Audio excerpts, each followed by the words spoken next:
Estamos en un estadio de fútbol, uno muy particular, porque hay pocos como este fuera del territorio original. ¿De qué estamos hablando?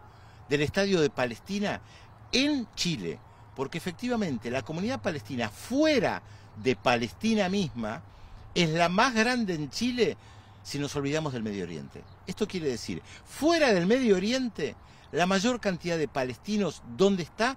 En Chile. Es lo que ellos dicen y es un orgullo para ellos, y hasta tienen un estadio que fue construido ya en 1920. Pero la inmigración tuvo varias etapas, y quien mejor nos puede explicar esto, por supuesto, es Diego Jamís, que él es el secretario general de la comunidad palestina en Chile. ¿Qué tal, Diego? Bien, ¿y tú, Pedro? Un orgullo tenerte acá, un gusto tenerte acá en la casa de los palestinos en Chile. ¿Cómo surge el estadio? ¿Cómo surge la comunidad? Un poco para la gente que no sabe.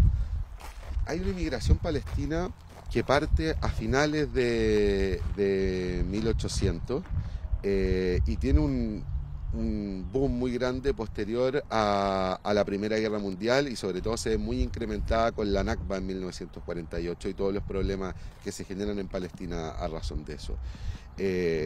Bueno, los primeros inmigrantes empiezan a llegar, es una comunidad bien particular porque además somos cristianos, es una inmigración, una comunidad palestina cristiana.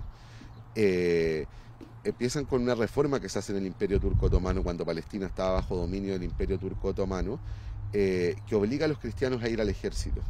Y ante eso muchos cristianos deciden dejar Palestina y empezar a emigrar.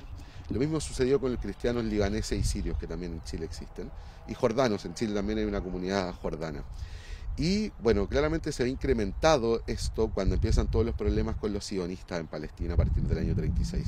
Mi abuelo, por ejemplo, salió de Palestina el 15 de mayo de 1948, el día de la creación del Estado de Israel. ¿Por qué Chile? ¿Qué es lo que todos preguntan? No sabemos. Hay muchas teorías de por qué deciden emigrar a Chile, que no era un país como era en esa época la Argentina, Brasil, Estados Unidos, que eran países que tenían una mejor condición y fueron mayores receptores de inmigrantes. Pero acá empieza a llegar gente sobre todo de tres localidades, que son Bet Yala, Belén, Bet Sahur, aunque existen palestinos del Taibe, muchos de Jerusalén, e incluso de aldeas que hoy día están en Israel. Pero la gran mayoría de la comunidad proviene de estas tres ciudades que eran principalmente cristianas. Acá hay, por ejemplo, del pueblo donde viene mi familia, que es Bet Yala, hoy día tiene alrededor de 16.000 habitantes, y se estima que la cantidad de descendientes de Bet Yala en Chile deben ser entre 250.000, 260.000. O sea, Hay más cristianos palestinos de Beit Jala en Chile que en Beit Jala. hay más cristianos palestinos en Chile que en Palestina mismo. Y bueno, es una inmigración que además se integró muy bien a la sociedad chilena. Somos parte del folclore de Chile. De hecho, hay un dicho muy popular en Chile, que lo dijo incluso en una conversación el presidente Lagos, se lo dijo al presidente Arafat. Un pueblo, para ser pueblo en Chile, dice que tiene que tener un sacerdote gordo, un carabinero, o sea, un policía pelado, y un palestino comerciante. Porque además no fue una inmigración focalizada, fue una inmigración desde el norte hasta el último punto más austral. Uno puede encontrar familias de origen palestino.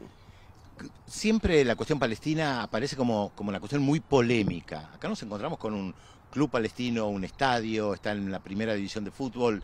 ¿Tiene algún impacto lo político o solo se lo toma como algo comunitario?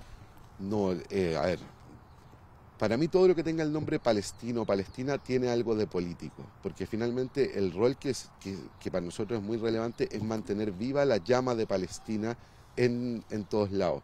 Nosotros creemos una solución pacífica al conflicto, y por lo tanto para una solución pacífica se necesita la comunidad internacional y se necesita la solidaridad internacional.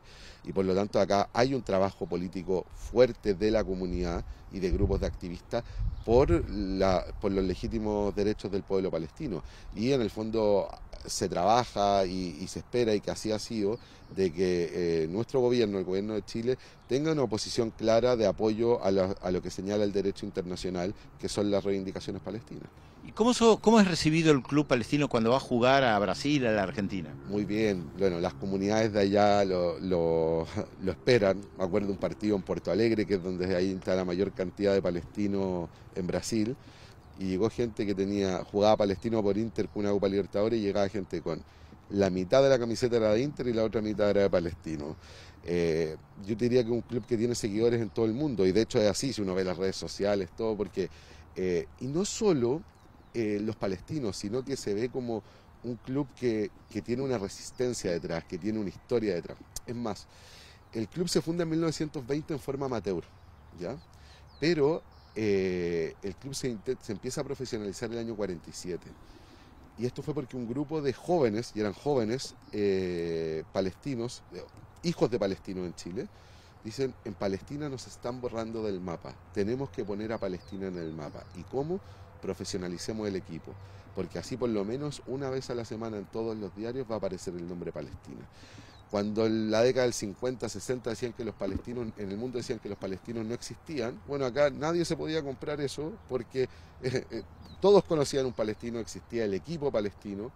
Y es más, dicen que así, obviamente yo no lo viví en los 50, dicen que a Amador Yarur, que fue el primer presidente del Palestino profesional, le ofrecieron mucho dinero por cambiarle el nombre árabe. Y él le dijo: no, no estamos dispuestos a eso, porque la gracia es que se llame Palestino. Muchas gracias.